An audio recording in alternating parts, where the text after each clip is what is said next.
Students, we have already learnt about simple past and past continuous tense. Today we will learn about past perfect tense. The sentence structure for this tense is subject plus had plus V3 plus object. As in present perfect tense, we have used has or had plus V3.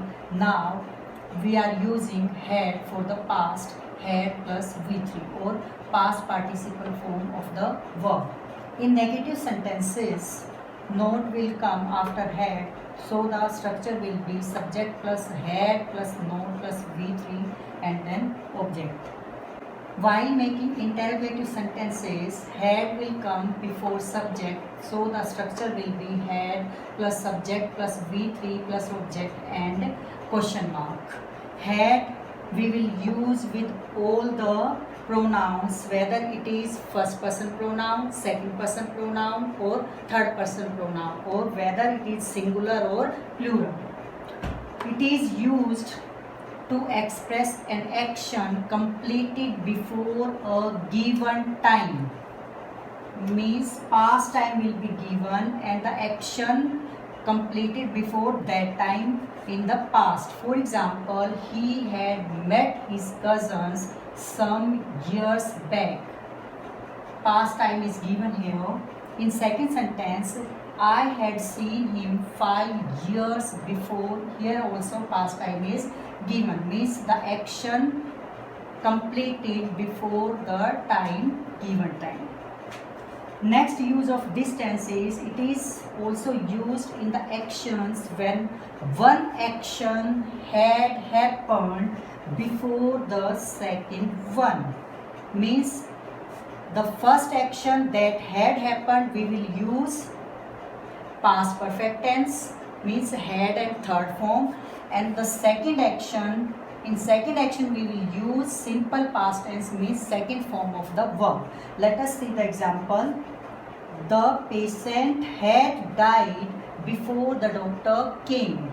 Here this action happened before that one. Means here we have used had plus V3, means past perfect tense, and here we have used here second form of verb, means past simple tense. See next sentence. The message came after he had left the office. This action had happened before that one. So we have used here had plus third form, means past perfect tense, and here we have used second form, means simple past tense. The next use of past perfect tense is, it is used with such verbs as hope, want, think, suppose, etc. These words suggest an unexpected past action that did not take place, means that did not happen in the past. For example, we had hoped that most of the students would come, but they didn't come. In second sentence, she had wanted to catch the train, but her car broke down on the way to station, means she couldn't catch the train.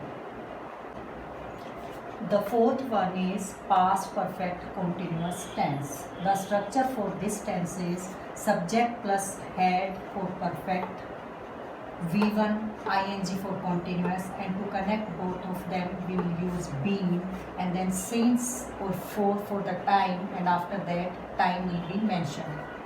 Since and for, I have already told you where to use since and where to use for.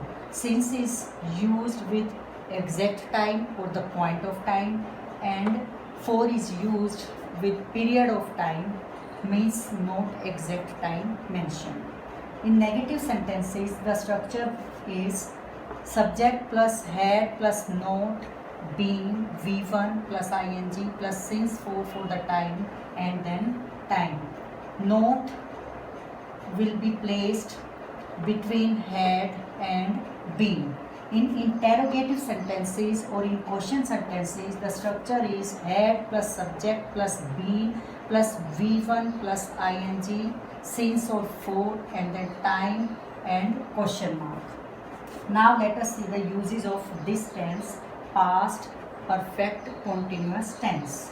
The past perfect continuous tense is used to express an action that started before a certain point of time in the past and continued to that moment and was still in progress, means still in progress in the past and started before a certain point of time in the past. For example, he had been sleeping for 2 hours.